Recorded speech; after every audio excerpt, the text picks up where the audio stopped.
Good day, child of God. This is the Remnant Seed Bible Study Channel. Welcome.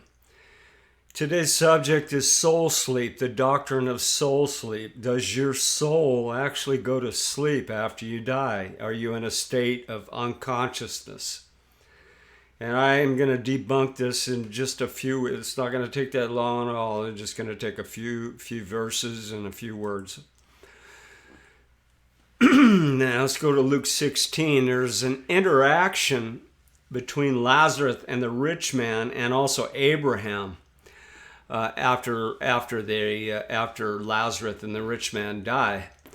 So interaction equals consciousness, pure and simple. That's it. End of story. Right there. I could just stop the video right there. This completely debunks the whole soul sleep doctrine. You can't have both, beloved. You either are conscious and aware or you're not. And this here proves, without a shadow of a doubt, that all three of these people are conscious, and that Lazarus and the rich man are well aware of their circumstance after they die and they enter into heaven. And I'll show you the words that will bear this out. The words buried and hell, and they're all basically deceptive in the English. They're not going to give you the full story. This is why I insist you get a Strong's Concordance and you go into the languages. Otherwise, you're going to be blind to this. Now, this in itself contradicts this soul sleep doctrine. And I did research on this, beloved, and there are so many verses that they bring up. There's like 50 sometimes in the Old Testament where the word slept is used. And they just have a fundamental misunderstanding of the the celestial and the terrestrial body and their functions. They just they conflate the two. They just constantly conflate the two, and they don't know how to rightly divide which one is being spoken of. Now, notice the word see below. You can't see if your soul is unconscious. Okay? And seeing in the spirit world is not the same as seeing in the flesh world. Do you see with your eyes in the spirit world? I don't know because I've never been there. But it's not the same. It's not even the same. The carnal and the spiritual world are completely different. I believe the spiritual world is in a completely different dimension. Do you need your eyes to actually see? I'm not sure. But to me, it proves consciousness. Philippians 1:23 and Luke 16:26 both contradict soul sleep as well. If you're told you can't pass from one side of the gulf to the other, you must have the ability to try. Now let's go over these verses. Luke 16:22. And it came to pass that the beggar died and was carried by the angels into Abraham's bosom. Abraham's waiting for him right there after they talk to Christ and the judgment seat of Christ. Christ tells the unbelievers and believers, you go over to this side of the gulf and you go over to this side of the gulf. Believers on the right side, unbelievers on the left. It's just as simple as that. They're waiting in paradise with a giant gulf between them. And both sides know exactly what's going on. They're both conscious of what's going on. All right, and in hell he lift up his eyes, being in torments, and seeth Abraham afar off, and Lazarus in his bosom. Beloved, now let me explain this. Hell is not a location. It's a condition, and it explains what you're going through after you die if you wake up as an unbeliever. You are basically cast into outer darkness, and you're weeping and gnashing of teeth, and the whole thing is a statement of degradation or decay because you know you missed the mark. and you are completely sorrowful. I mean, can you imagine what it would be like to wake up in heaven and see the believers on the other side rejoicing and having a good old time with Abraham? You just feel like you're in hell. You are literally in hell, and it's hotter than hell, and you've heard these colloquialisms used. And that's all hell is. There are three principal words for the word hell. Sheol in the Hebrew, Gehenna in the Greek, and Hades in the Greek. And I'll explain these further to you. All right. And he cried and said, Father Abraham, have mercy on me, and send Lazarus that he may dip the tip of his finger in water and cool my tongue, for I am tormented in this flame. He's not literally in hell burning in flames. He is tormented by his own failure, beloved. You got to get this. You got to make the distinction between literal and a metaphor. And that's what this is talking about. This is a metaphor. Buried, hell, torments, dying. I mean, all of it. You have to look at it in its proper context within the rest of the Bible as it's explained. Okay, verse 26. And beside all this, between us and you, there's a great gulf fixed. And this is saying between us and you, between believers and non-believers. So that they which would pass from hence, you cannot, neither can they pass us that would come from thence. Neither one can pass to the other side. That's all this is saying. As you can see, neither the rich man or Lazarus is sleeping in a literal sense, and neither is Abraham. They're all conscious, beloved, completely aware of what's going on, completely contradicts the doctrine of soul sleep. Now here's what happens after you die. Directly after you die, there's no delay. Ecclesiastes 12:6, or ever the silver cord be loosed, or the golden bowl be broken, means you die, or the pitcher broken at the fountain, or the wheel broken at the cistern, then shall the dust return to the earth as it was, and the spirit shall return to God who gave it. Beloved, this is the harpazo, the separation of the soul, the spirit, from the body. That's when your spirit is snatched away from this old flesh body and you're gone to heaven. And that is in complete alignment with Ecclesiastes 12:6 and 2 Corinthians 5:8. To be absent from the flesh is to be present with the Lord. And then shall the dust return to the earth as it was. Dust is clay. That is referring to your flesh body, and you must separate them. You cannot conflate the two. And the spirit shall return unto God who gave it. This is the harpazo, beloved. It ain't got nothing to do with the rapture. All right, beloved? You got to put this in context. Now you got your word sleep in the Greek, and it's 52:58. And it's a spiritual tufor, or a spiritual sleep in a figurative sense. It's not literal, beloved. It's a limbo, okay? And I'll explain this to you more. Now here's another form of sleep in the Greek, 52:59.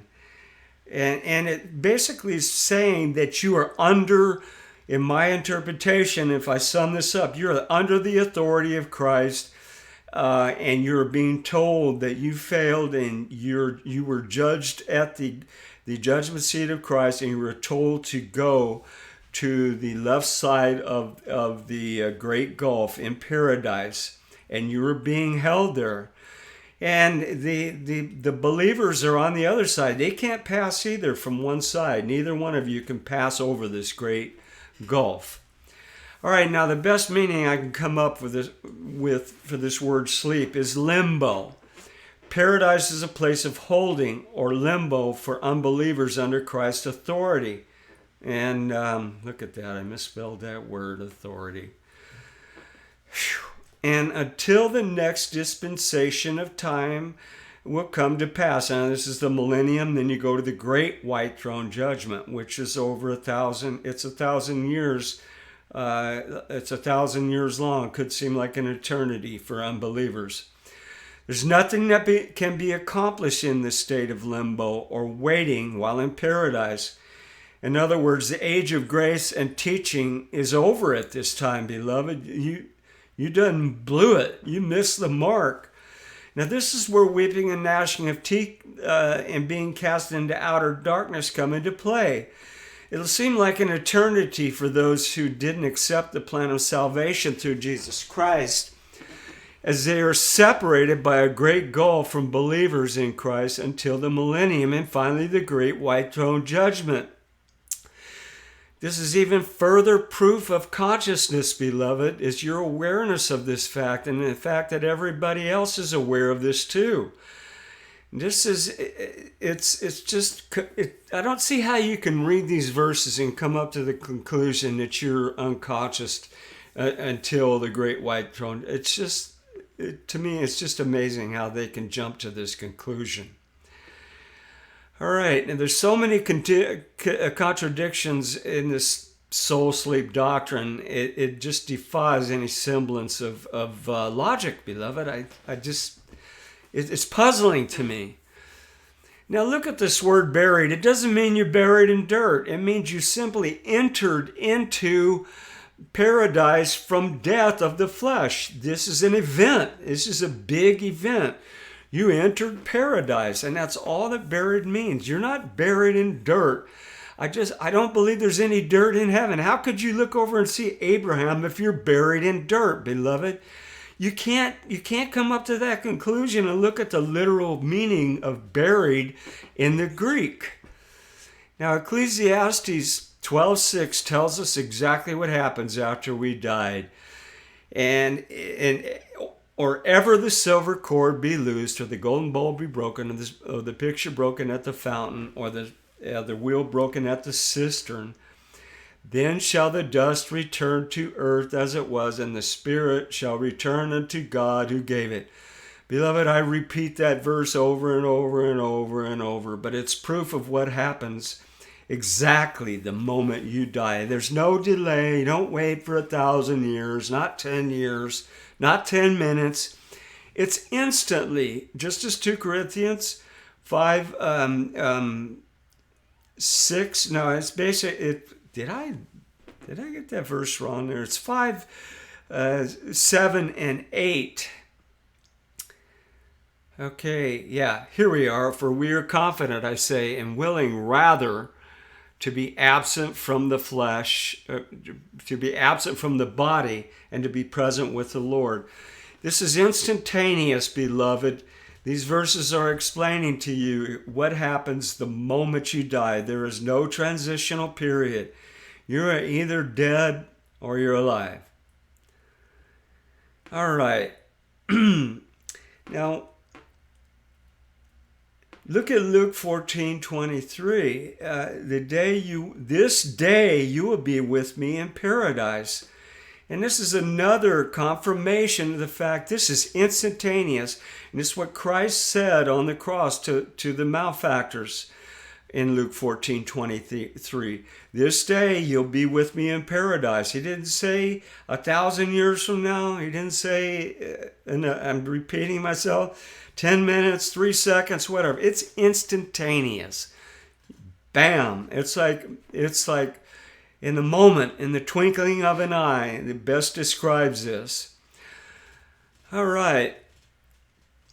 Now, the rich man was not burning in a cave of molten lava while everyone in paradise watched him. All right? This just doesn't make any sense, beloved. He was burning in his own torment. It was a condition, and it's a metaphor. And like I told you, there's only 3 words for hell, beloved. There's no getting around this. And here they are, hell. It's Gehenna. It's a garbage pit outside of Jerusalem. And then you've got Hades. And it's a state of mind. And that's exactly what's being referred to. Both of them refer to a state of mind. And then Sheol, you got the Hebrew for this. And it's basically where people go. And this is explaining the grave. It's where you go after you die. All right? And then we have these verses that confirm the separation of the flesh and the spirit. And I'm not going to go over these, all of these, but here's one of the main verses the soul sleepers go to. And they fail to recognize that sleeping in the dust of the earth is simply saying that your body, once you die and they bury you, your clay goes back to dust where it came, beloved. And this just explains the death of the flesh and where you go. This has nothing to do with your spirit. If you keep it in context with Ecclesiastes 12, 6, 7, and 2 Corinthians 5, 8. And then 2 Timothy 4:1 also it tells you exactly what happens the moment you die. You face Christ that moment you die, and he tells you which side of the gulf to go on. Now you have to conclude that Daniel 12:2 is a metaphor. Nobody's lying in a hole in the ground. The flesh but the flesh is lying in a hole in the ground, but the spirit is gone to be with Yahweh. All right.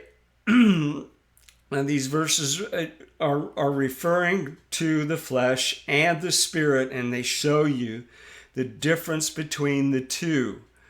And then you got slept in the Old Testament. These are the two examples of what happens at sleep when you die. It's basically saying you die. Okay, to sleep is to die. All right, and then I give examples of these verses that the soul sleepers who believe in this soul sleep doctrine, they give you over 50 times where the word slept is used, and they fail to recognize the difference between the terrestrial and the celestial body. And you cannot conflate the two, beloved. I'm sorry.